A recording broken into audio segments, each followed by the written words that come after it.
Good morning, ladies and gentlemen, and a happy good morning to you wherever you are. This is a Clara Luper radio show, and today is your show. Today's show will be the hottest show you have ever heard because I have somebody here that has some answers that you want to hear, or maybe that you do not want to hear. It doesn't make any difference, just so you realize that this is the Clara Luper radio show. Our show today is being brought to you by your favorite Allstate insurance agent, Merlin Hildreth.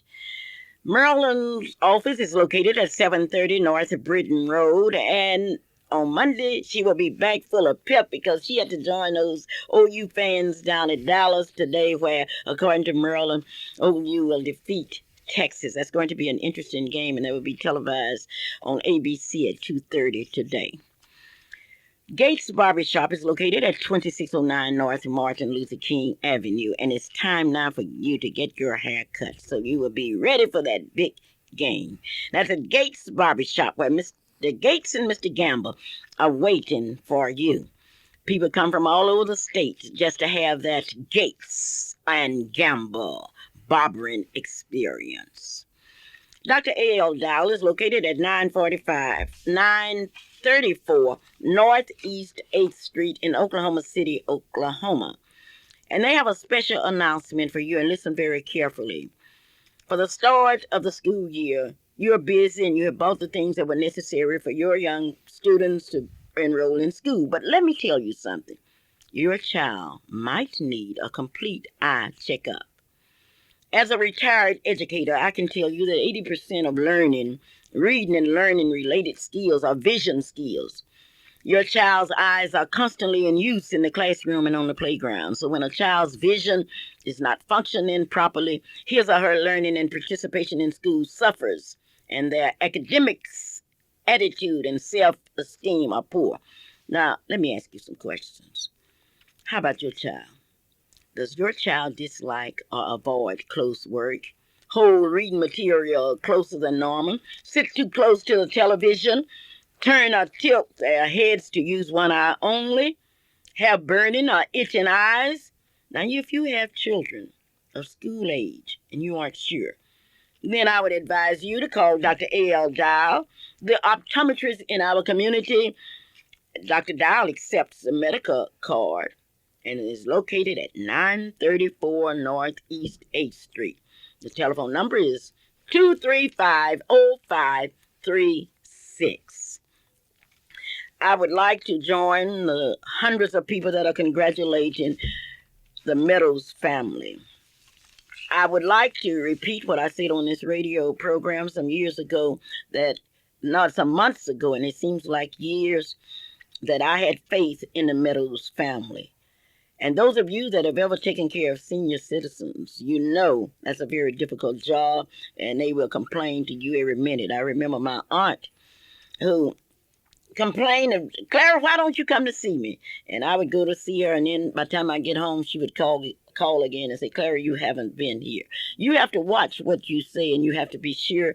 And certainly I think this community should get behind the Meadows family, and I'm looking forward to them continuing their work. Now, once again, talk is easy, but from our experience at the state fair, they inspected us, they re-inspected us, and they re-inspected us. And if we didn't have everything up to par, they would have closed us down. So don't be too quick to get on a wagon and say, oh, yes, I knew that. Because it was very difficult for those people that have accused the Meadows and those people that's already buried to come to court and testify. Well, Meadows, I know what you have gone through with. I know the humiliation, but let me tell you something. The darkest hour, after the darkest hour, the sun will shine, and I do hope that the sun is shining in all of your lives. We at Crossroad Chrysler Plymouth are excited about the replacement of the Chrysler New Yorker and the Fifth Avenue. That car is a 1994 Chrysler New Yorker and the Chrysler LHS. The magazines have been raving about it. If you have enjoyed your past Chrysler vehicle, you will love this all-new cab-forward design. The dual airbag, the anti-lock brakes, and computerized traction control luxury car. You owe it to yourself to come in and simply experience a different kind of luxury ride without the luxury price. Call or please stop by Crossroad Chrysler Plymouth, 208 Southwest 74th Street, Oklahoma City, Oklahoma. You don't have to call. All you have to do is to go out there and look for yourself. Don't forget it now. There's a free Olympic Games history book and free Mopar oil filter with an oil change at Chrysler Plymouth, I-240 and South Walker in Oklahoma City, Oklahoma. Congratulations to all of the graduates of OIC. I'm sorry I could not be with you on October the 7th, 1993, when you walked across that stage and got those high school certificates. Congratulations to the graduating class of 1993 at OIC. Wildwood Christian Church presents an evening banquet featuring Dr. Dennis Kimbrough, author of the best-selling book, Think and Grow Rich, A Black Choice, on Friday, October the 15th at 7 o'clock p.m. at the Spring Lake Metro Tech Center.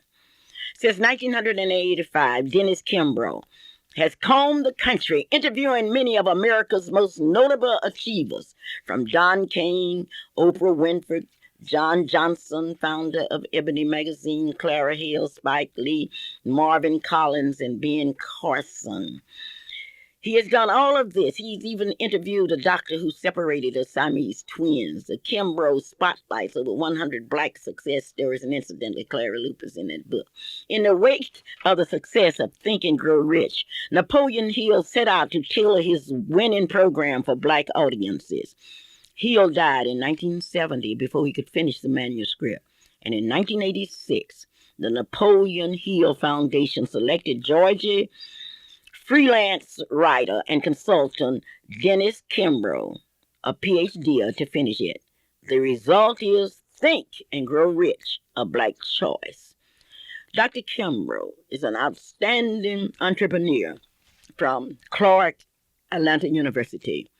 His forthcoming book, Daily Motivations for African American Success, is due out this fall, and it promises to be another bestseller. His books may be found at the Paperback Connections. He has appeared on a Today Show, Larry King, and has been featured in Success, Black Enterprise, Essence Magazines, New York Times, and many others. That's on Friday, October the 15th at 7 o'clock at Spring Lake Metro Tech Center. You cannot afford to miss it.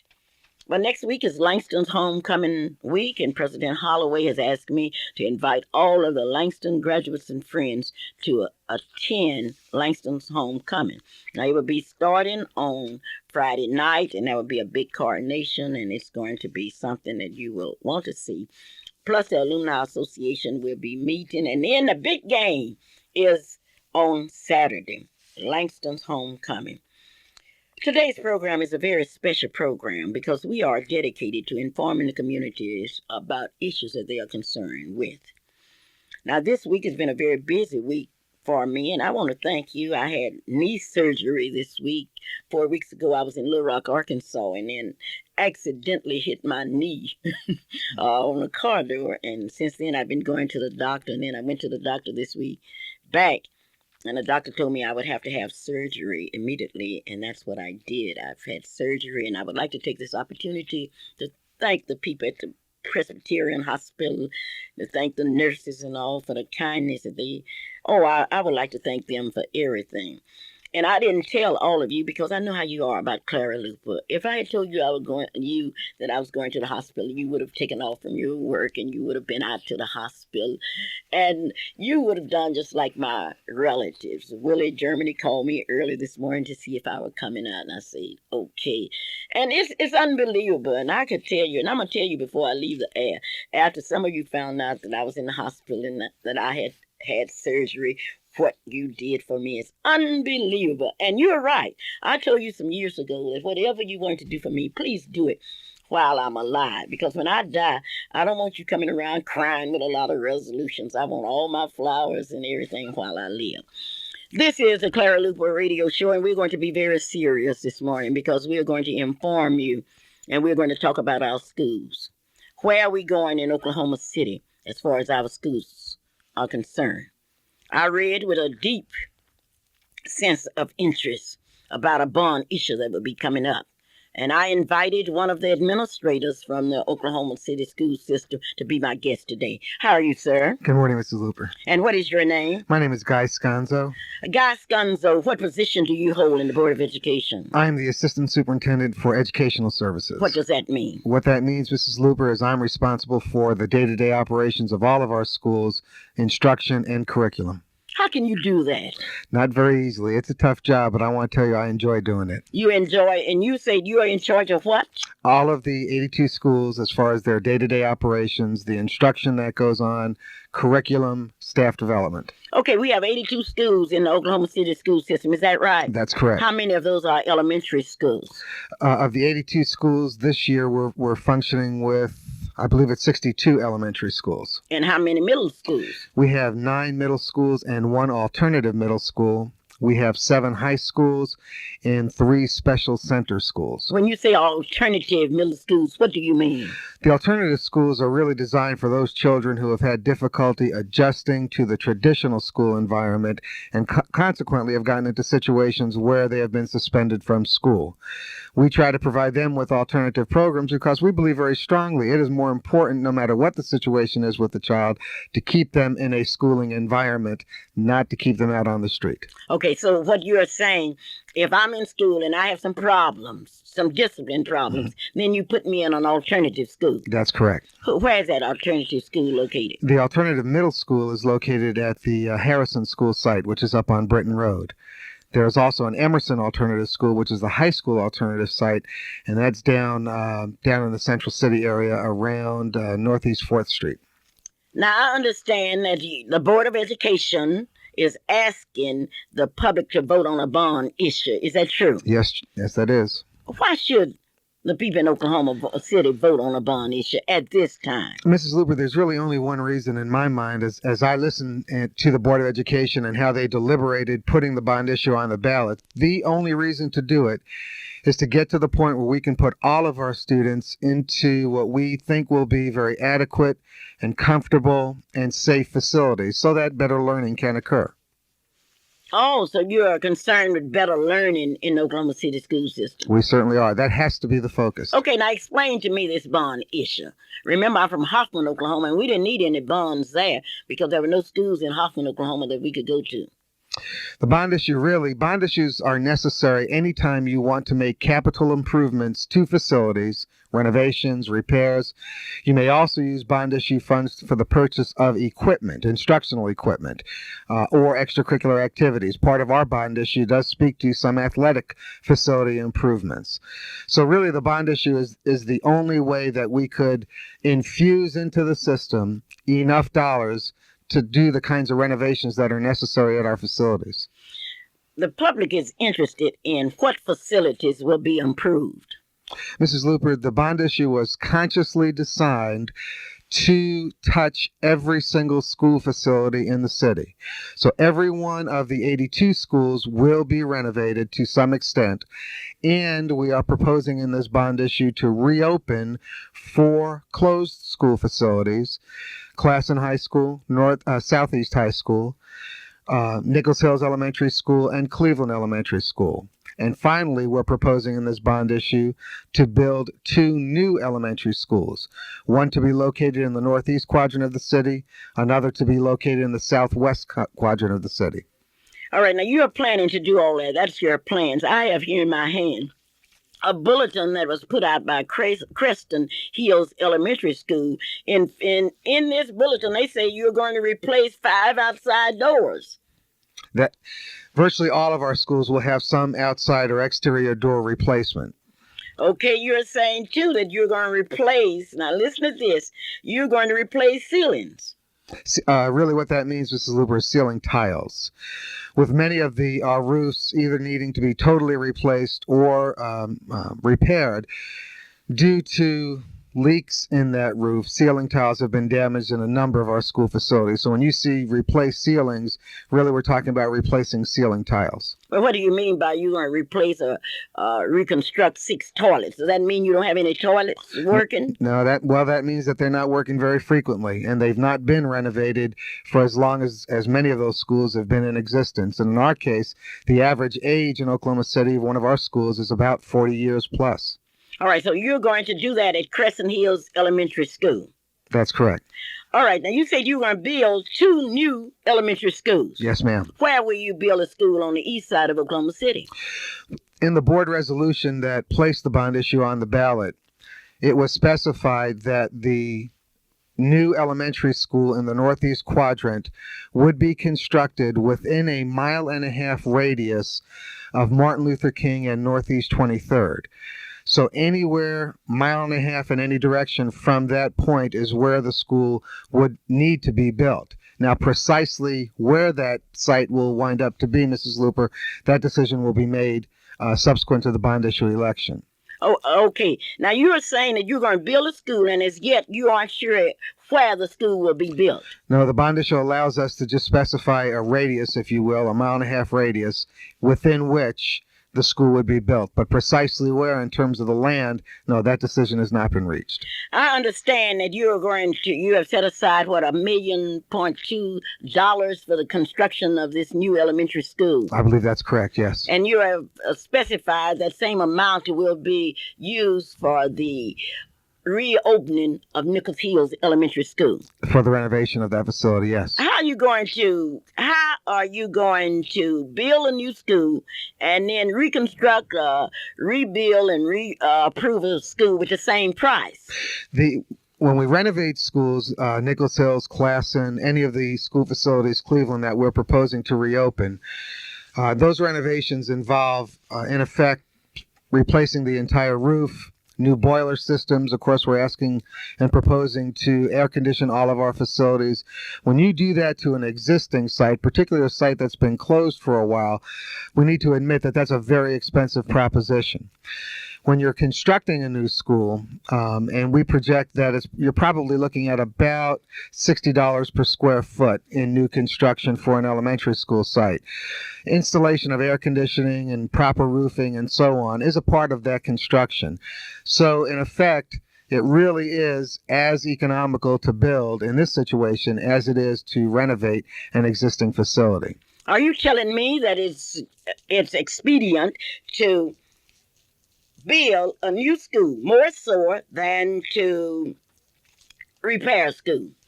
Well, in our case, we really need to be doing both, Mrs. Luper. This is the second year in a row that enrollment in the Oklahoma City Public Schools has grown. We project that growth is going to continue, and so we've got to be expedient about providing the kind of classroom space that's needed across the city. What groups are supporting the bond issue, as you know of? There really are, fortunately, quite a number of groups. Ministers' associations in the Northeast section have come out in favor of the bond issue. Yesterday, I saw a letter where the Urban League is supporting the bond issue. We expect that the Daily Oklahoman will be coming out with an editorial in support of the bond issue.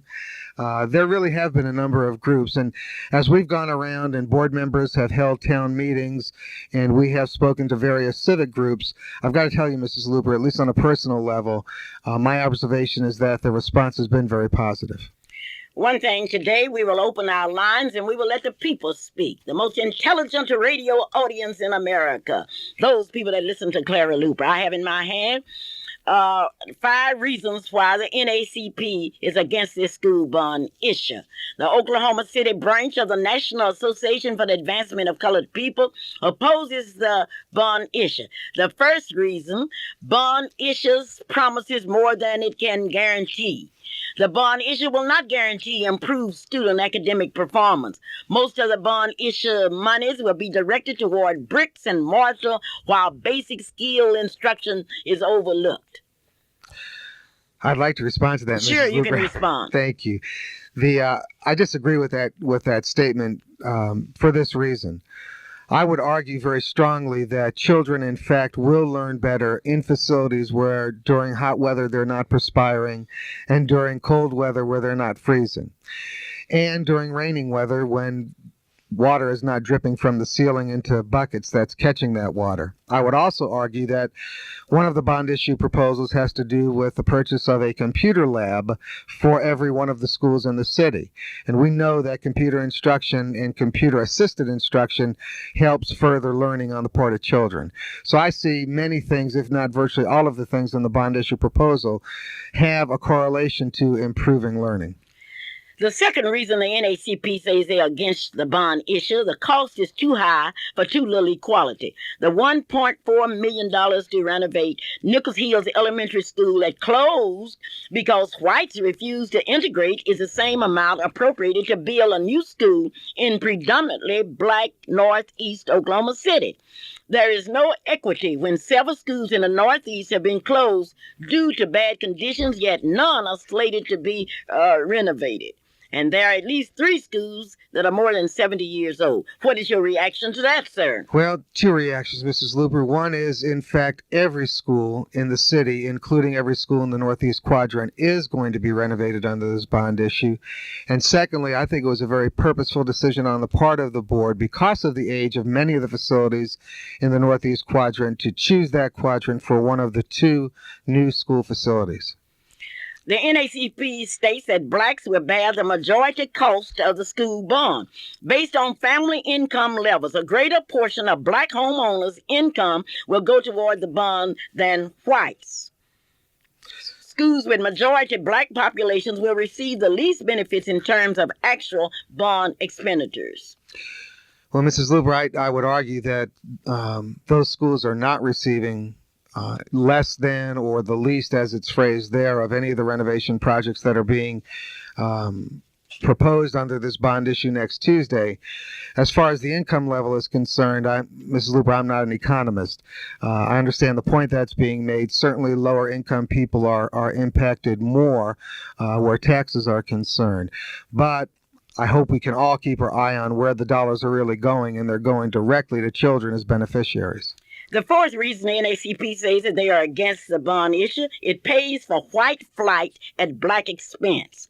The bond issue will reward white communities and white flight from the system because of the Dow case, while blacks will bear the cost and face the reality of witnessing the system's return to segregation. That's what they mean.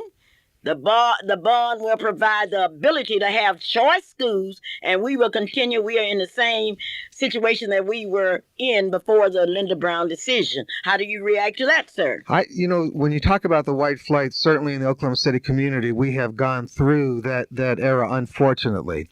But when you look at the fact that for the past 2 years, enrollment is growing in the system, and by the way, Mrs. Luper, we are in fact the only urban school district in the country that is experiencing urban growth. That says to me that the days of white flight or any flight are over, and we're on a growth kind of pattern, a growth trend. So it makes it even more important to provide the kinds of facilities that are going to be necessary to accommodate all of the children in our district. Well, Doctor, it seems to me that if the white flight has discontinued, and if the schools are back to segregated schools, we are in worse shape now than we have ever been, and you know exactly how I feel about it, because I belong to that class that believe in what those 9 white men dressed in long black robes said in 1954, that segregated schools are inherently unequal. Then, because of the fact now that the schools are back to neighborhood black schools and white schools, we are in better condition. The NACP disagrees with you. And the final reason, they say school systems lacks the financial management credibility. In other words, the NACP says that the leadership is incompetent in dealing with financial management and a lack of accountability to the public. Remember the hundreds of thousands of dollars that was spent to discharge, litigate, and settle with former Superintendent Stella? The recent state auditor's report, and the $1 million+ owed the IRS in bad financial management program. Oklahoma City school system has never asked for even half this much in a bond issue before. $91.4 million, and the law only allows $92 million. In other words, the NACP is saying that the school system does not have the ability to manage the business. The examples, Mrs. Luper, that the NAACP cite are examples that occurred under a previous board and a previous administration. I would argue very strongly that the new Board of Education that we're working with today, and clearly under the leadership, at least in my view, of Dr. Betty Mason, it's a new era. And I would object strenuously to the notion that that new leadership is incompetent, because frankly, it's not. Mrs. Luper, one other statement too, if I may. With respect to the former superintendent and the compensation and the litigation that apparently is going to be paid to that individual, if the bond issue is not successful, come Wednesday morning or Thursday morning after the election, Dr. Steller is still going to get those funds. But the fact of the matter is, if it's unsuccessful, children are still going to be in schools where roofs leak and air conditioning is not provided. So I really fail to see the logic in that kind of an indictment, and quite frankly, I object to it. We're in a new era with new leadership, and I think very good leadership. We have heard one side of it. I've asked questions, and now we're going to turn it over to the public. We are ready. Hello? Hello? Hello? Hello? Yes. You're Yes. ready for a question? I'm ready. Dr. Sconzo, Good morning. good morning. I have a question regarding the minority population of students in Oklahoma City public schools. I understand that the NACP has some objections. I believe the concern is that more money is being spent in white schools than in black schools. Are there black students attending schools in other parts of the city other than Northeast Oklahoma City? And if so, could you give me an idea of the kind of percentages of the populations in the other parts of the city, as in Northwest Oklahoma? For example, I know there's a John Marshall High School and Northwest Classen High School, and I can't think of any other schools, the names of the other schools. Oh, there's a Grant High School. Are there minority populations in any of those places? I will take my answer over the radio. Alrighty, thank you. The answer to your question is absolutely yes. Let me speak to the precise facilities you mentioned. At John Marshall High School, in fact, the majority of the student population are African American. You're looking at an African American student population at John Marshall of approximately 60+%. You mentioned Northwest Classen High School. I believe at Northwest Classen, the African American student population is just shy of 40%. At Grant High School, which is on the south side, at Grant, the African American student population is probably in the neighborhood of about 15 to 18%. So the point is well taken. There are African American students throughout the entire city attending all of the schools. When you look at the African American student population citywide, that is the entire Oklahoma City School District, we are at about 43% African American student enrollment. Okay. Thank you so very kindly for calling. This is a Clara Luper radio show, and I'm ready for the next one. Hello? Hello. Yes.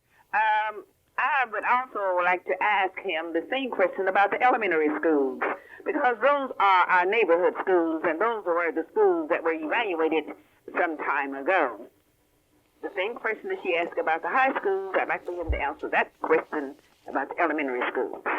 Yes, ma'am. At the elementary level, you're quite right. And with the fifth grade reassignment in place this year, now our elementary schools are housing children in grades K through 5. They are indeed neighborhood schools. To that extent, you will see as you look at all of our elementary schools, while I will tell you that African American student presence is at every single one of our elementary schools, certainly when you look at the northeast quadrant of the city, the concentration is much greater. And so you have schools there with great majority African American students. But certainly I don't believe, and I think the data would show that there is not an elementary school, not one of the 62, where there is not at least some level of integration, which is important. All right. Are you saying that I'm there? sure happy that he is saying. I didn't hear you. I'm sure happy that he is saying at some level, I want you to really listen to those words, because I am the person who went into all of those schools. And at some level, I did not see it. But now, at some level, it may have been there. So I don't know how long he is talking about. Then another question I wanted to ask him. I understand that Southeast was closed because of the enrollment. Is that true, Doctor? Also, Nichols Hill. Right, that's right, Mrs. Luper. That's what was told to us. And that was in the news, on the paper, and was talked all the time at the board meeting and everything. And when Southeast came there, we were there when they came and debated to keep their schools open. And you know at the debate, at the board meeting, that they stated that the school's enrollment was low. That's why they closed it. So now I'm wondering about the enrollment when they reopened Southeast at Nichols Hill. Ma'am, a couple of comments in response, if I may. One, you're quite or if at that point in time that enrollment decline was fabricated. In any event, we are, so it was debated. We are projecting that with the reopening of Southeast, we're talking about a grades 9 through 12 student population of approximately 700 students. With our new board, as I mentioned a moment ago, and with our new superintendent, Dr. Mason, I clearly see a drastic change in philosophy in terms of secondary education. And that change is that smaller just may be better. Certainly there are economies of scale that one realizes when you operate secondary schools at 1,000+ student levels. But philosophically, we are becoming more and more convinced that perhaps you trade off too much in terms of student-teacher interaction and just the personal touch and humanistic touch where education is concerned when schools get too large. So I predict that in the future, as we move ahead, that our secondary schools are going to be targeted at student population levels around the 700 to 800 student enrollment level. This is a Clara Luper radio show, and you can ask questions. This is your chance. Yes, Mr. Sconzo, I would like to... Would you speak out just a little louder for me? I'm sorry.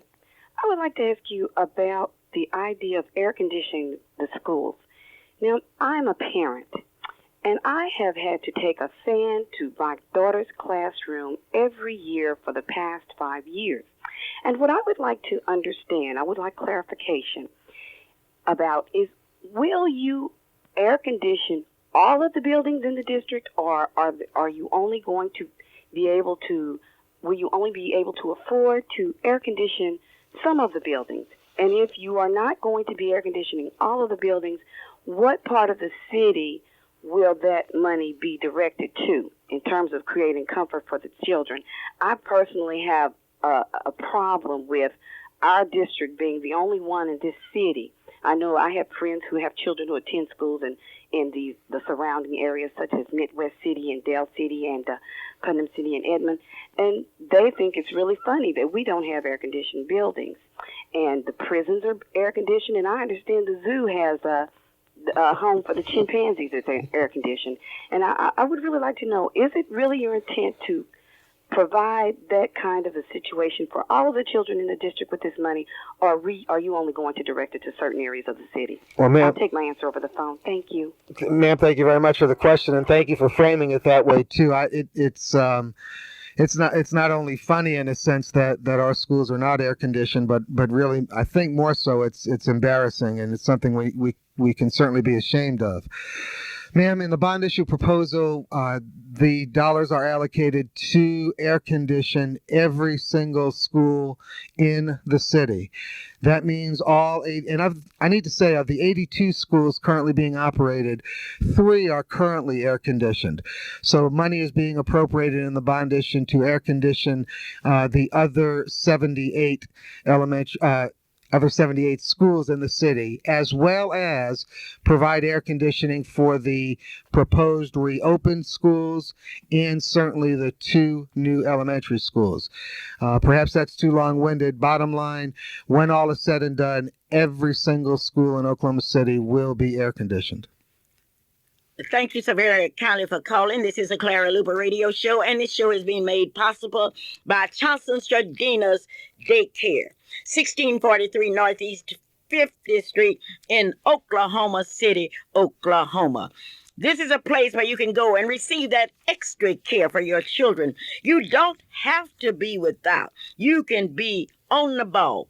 Preschool at Johnson Shardina's Daycare Center, open from 6 a.m. to 6 p.m., 5 days a week with a certified teacher with what you need. Now, I have some good news for you. At 2611 North Martin Luther King Avenue, you can take your child there after school. They have professional people that will be working an evening shift. They will pick up and they will deliver. And they are picking up. You don't have to have your child out all day. Put that child in a home where that child will be taken care of. And don't have to worry about food and some other things. That's Johnson Shardina's Daycare Center. And there are two of them. Daycare Center number 1, located at 1643 Northeast 50th Street in Oklahoma City, and 2611 North Martin Luther King in Oklahoma City, Oklahoma. We are talking about the bond issue. The doctor has just stated that every school in Oklahoma City will be air conditioned. Now, every school in Oklahoma City will be repaired. Yes, ma'am, but I need to tell you, Mrs. Luper, it's a $91 million bond issue, and indeed, that is a lot of money. But frankly, it would take $150 million to do all of the renovations. So you aren't going to do all of it? No, ma'am. Quite frankly, we cannot. Now, you do said all you had 3 air-conditioned schools. Where are those schools located? Bodine. Where's Bodine located? Bodine is the far southeast. Okay, that's mostly a white school, right? Yes, ma'am. Okay, where's the other one? Quail Creek Elementary School. Quail Creek, is that mostly white? It's majority white. And what is the other one? Eugene Field. Eugene Fields, is that mostly white? No, ma'am, it's not. It really is probably one of our most multicultural school settings in terms of African American, Hispanic American, Asian American. But why were those schools air conditioned and there were none on the east side air conditioned? See, you put a spirit of doubt in the minds of your black voters. And that certainly is very unfortunate because I don't believe that was the intent at all. Let me answer the question though. Bodine and Eugene Field are 2 of the newest facilities in the city. And so when they were built with air conditioning provided. At Quail Creek, at that situation, the air conditioning was provided by the PTA, paid for by PTA funds. So that's how those facilities got air conditioned.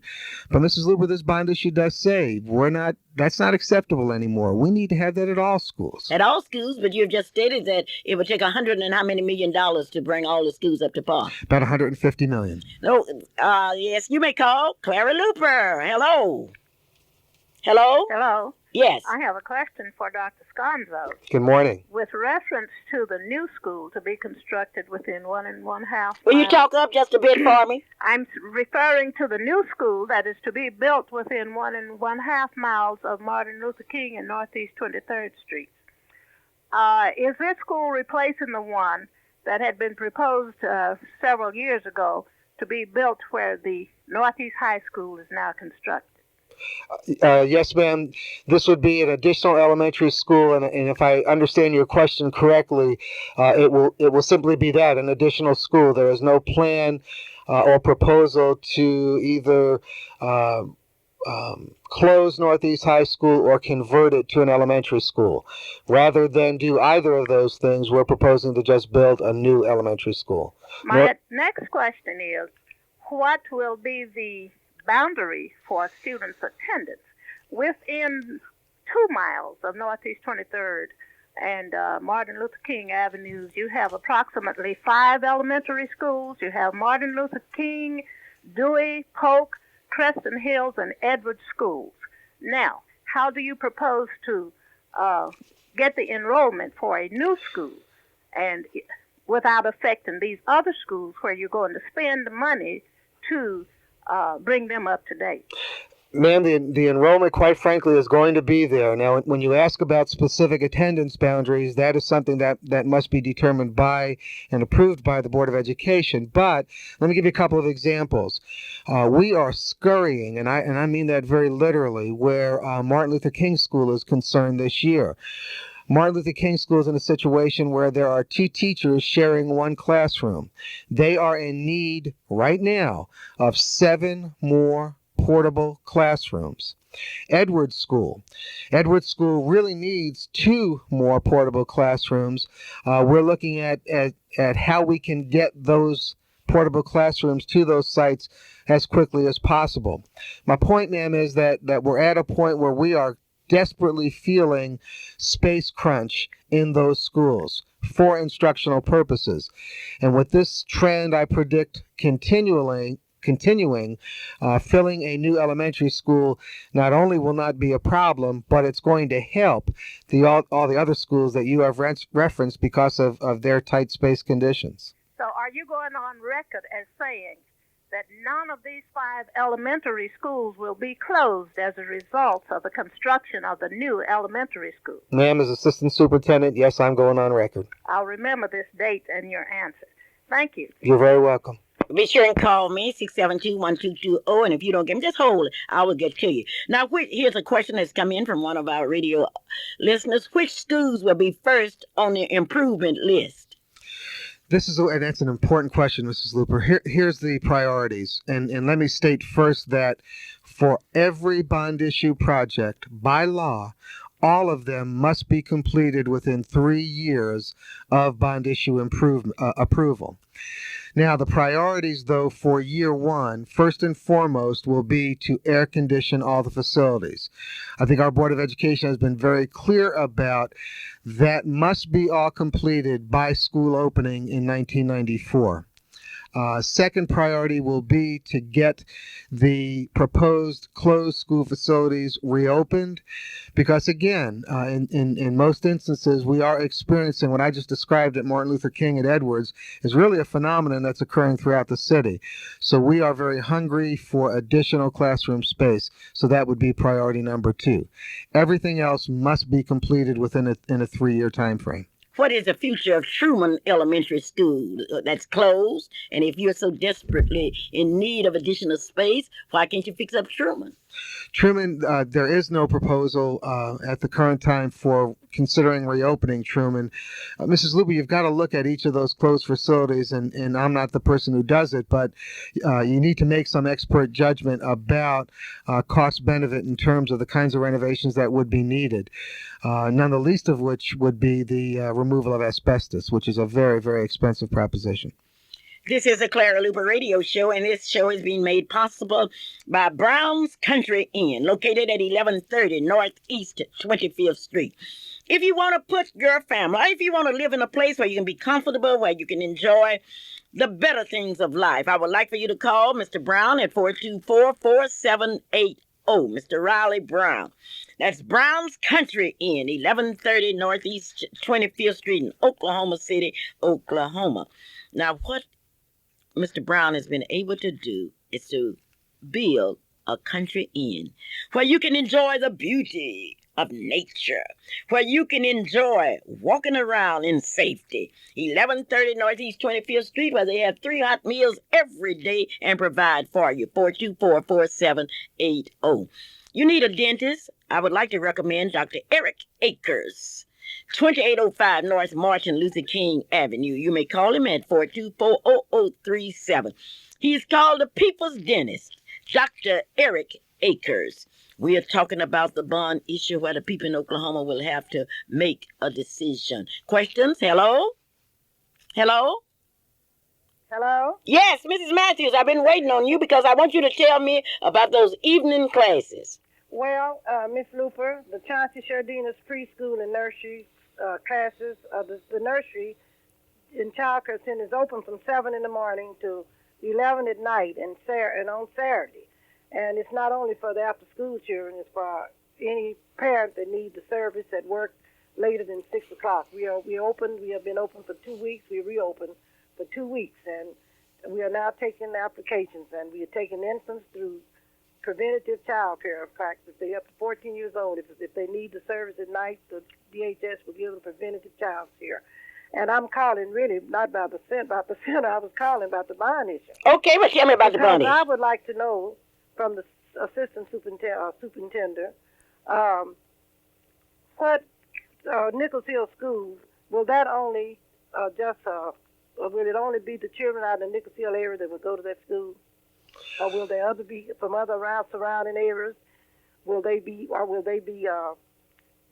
enrolled in there just like from around, like Wilshire kids live out on Wilshire, and what will the boundaries be for Nichols Hill School? Or is it only for that settlement of the Nichols Hill area?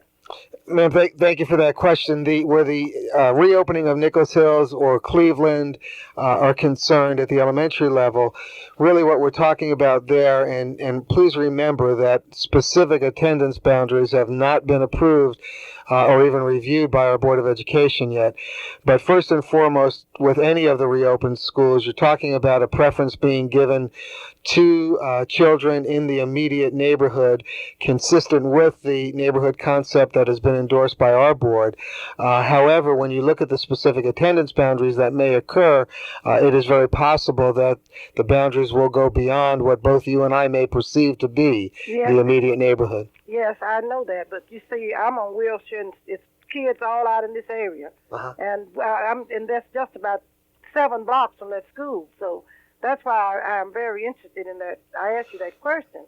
And another thing, I know that they closed Nichols Hill School because they didn't want black kids busting there. I know that for a fact because we tried to get some in there from our child care center, and they turned them down. So I don't understand. It's that not that many. It's not any kids that's on DHS, I'd say, because they need a school too, that can go to Nichols Hill because they won't even let them come into the child care centers on DHS. I mean, they don't want them in there. And that's why I'm concerned. Why do they want to open Nichols Hill School? It's probably just for the Nichols Hill people. Yeah. And another thing, I know a lot about that school. I bought some of my furniture from that school when they closed down. Furniture that I couldn't really afford, like $500 desks and things, and couldn't afford it. But I was able to buy it when they sent all that new furniture out there. I bought the furniture for my child care center. So I'm just really surprised that they can open Nichols Hill School when you don't have the only children be going to will be the kids' children in the Nichols Hill area because that's out of that district. And another question I'd like to ask you, why are you putting 3- and 4-year-old kids in school? And that's how you got overflow of kids. You don't have 5 kindergartens. You don't have kindergartens enough. You are putting the 3-year-old kids and 5-year-olds or 4-year-olds in Edward school. And some of my parents, they don't even send them, but we pick them up, they be just dead asleep. They keep them in there at 4 o'clock in the evening, 5 o'clock, and those kids are just wore out. One little lady had to take a little boy to the doctor. He was so sick because he'd be sleepy every day. So why would you all put 3-year-olds? That's the only way that you're getting all these kids in these schools, because you're putting the 4-year-old and 3-year-old, because Longfellow kids, most of the kids are bused from the child care centers. And if they were there last year, they didn't even have to get I don't think they had to even get a permit. I used to have to sign that they're in the nursery. And they tell me that in that area I was there in Longfellow, they don't have enough children if the nurseries wasn't trying to keep their kids and busting them in there. So that's the question. That's something you all need to look at. 4- and 3-year-old kids do not have no business in the elementary schools when they have child care centers out there in the neighborhood that's been there. I've been there since '65. And they don't even want them to go to school to 3. They got them going to 5 o'clock, and that's ridiculous. A parent, 8 to 5 is a whole day work, and those kids are just dead. And I think something should be done about that. And I'm talking to the whole Oklahoma City. These 3, they put them in there, number one, because these mothers don't have to work to put the kids in there, and they're keeping them all day, and that's not doing nothing but adding to the people on the DHS that don't have to be working or going to school to put the kids in, but because the schools are keeping them all day for them, while they run around and do everything they want to do and not take care of their kids. So how are they going to get them to start working or going to school if they going to take all the 3-year-olds and 4-year-olds? All of these schools all over the northeast side are taking kids 3 and 4, and they standing there at 4 and 5 o'clock every day. So that's ridiculous. I don't know what kind of system we have down there at the Board of Education. And I'm talking for all the child care centers all over Oklahoma City. Are you supporting the bond issue? No, I'm not. I'm not supporting it because we never have the northeast side. The bond issue come in, but they never do like they say. I've been voting on bond issues all my life, and we never have had it. And I hope my parents don't vote for it. Okay, I'm definitely not voting for it. Okay, we are trying to get everybody in. Okay. And thank you, Ms. Luper. And thank you. Would you like to answer that very quickly, because I've got to get these other people in? You bet, Mrs. Luper. Just two comments quickly. One, when you look at 3 and 4-year-old programs, the programs that we operate really are federal and state programs where funding is provided for that, and those programs are designed at those levels. Secondly, when you talked about Nichols Hills and some previous positions related to that school, again, please don't indict or apply any positions to our current board or our current administration of things that occurred long before those people were on the scene. I want to know what's going to occur now. That's all I'm asking. We know what occurred beyond the scene, but I want to know will they let children out of that district from over here in a Highland district and all that come there to just can walk across the street there. Man, that's what I'm interested in. When you talk about being 7 blocks away from the school, it would seem to me that would be a part of the attendance area. Yeah, will they give a transfer for them to come out of these other areas? Will they give a transfer? Well, they live so close. Transfers are allowed all over the city, ma'am, but what I'm saying is living 7 blocks within a school, with our neighborhood philosophy, we want children walking to school, not necessarily having to be bused to school. Well, they're bused everywhere. You got them out there at Eisenhower, bus from everywhere. The little kids were crying. I went out there and observed it when I picked up, because my nursery kids don't get on that bus. But they are bussing them from everywhere just to keep the schools open. Eisenhower, they're coming from all over town. Okay. And also, Martin Luther. I know Martin Luther King's kids are bused in, and they in the child care centers. They're not in the neighborhood, and I want to know why they don't do it every year.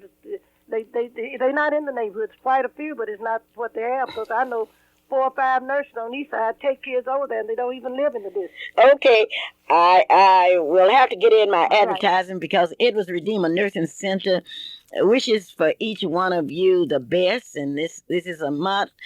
And they want you to visit that 106-bed facility located on the near east side. They have an RN director and a licensed personnel around the clock. They have a dietary team that's supervised by a member with years of experience. They prepare those delicious, health, and appetizing meals and are equipped to prepare those special diets. They have planned activities. They have a social service activity director. When you make a decision about a loved one being placed in a nursing facility, it's a very difficult decision. That's why we want you to go to Edwards Redeemer, and where they will help to make your decision easier. You can speak to Mrs. E. Brown, or the Director of Nursing. For more information, all you have to do is call 424-CARE. Remember, Edwards Redeemer is located at 1530 Northeast Grand Boulevard. Clara Luper, hello?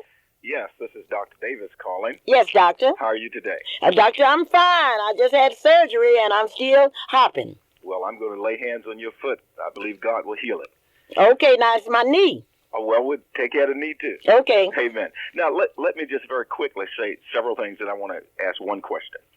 I am excited that we are in a time system that we can have this type program. Heretofore, we fought against basically the, quote, white man. But now we have Betty Mason, who is the superintendent. We've got Ms. Parks, that is the president of the school board. We have black people, African Americans, in all spheres of the school system. Now, I do agree that should not be the reason why we don't challenge the different issues.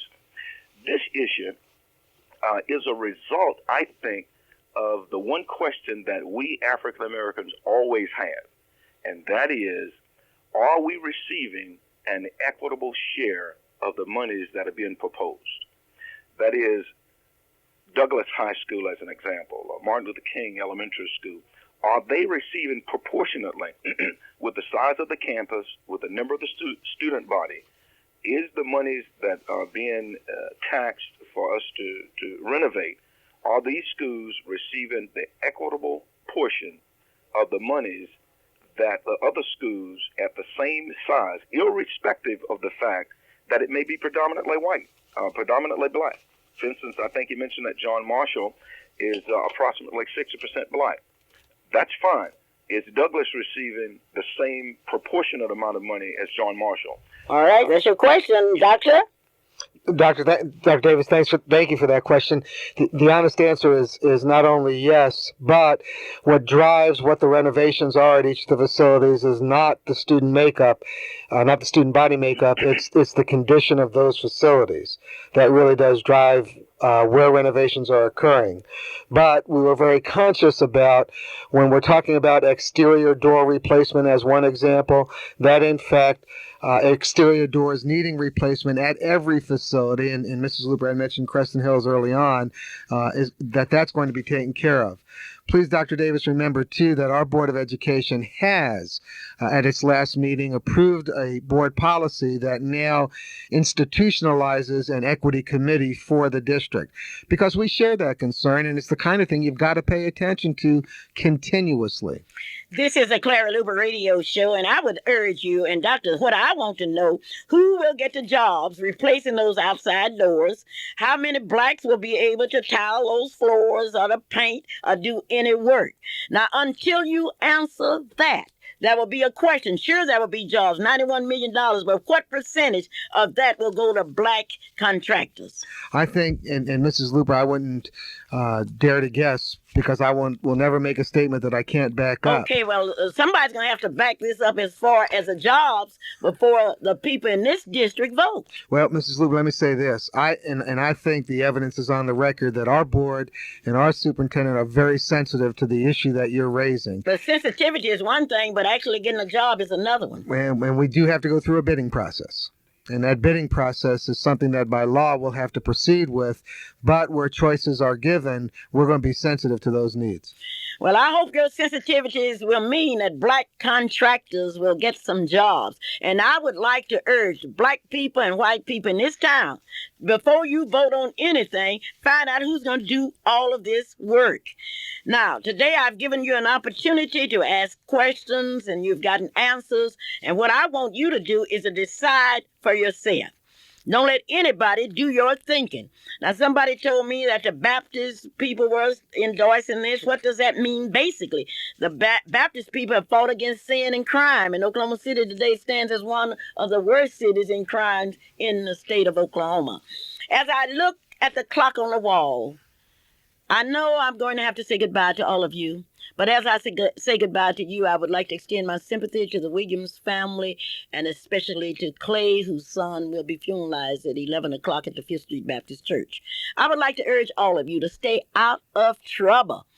I want you to look at your hands and say, with these hands, I will not hurt anyone. With these hands, I will not steal from anyone. I will do my best, because each generation must rededicate itself to high principles.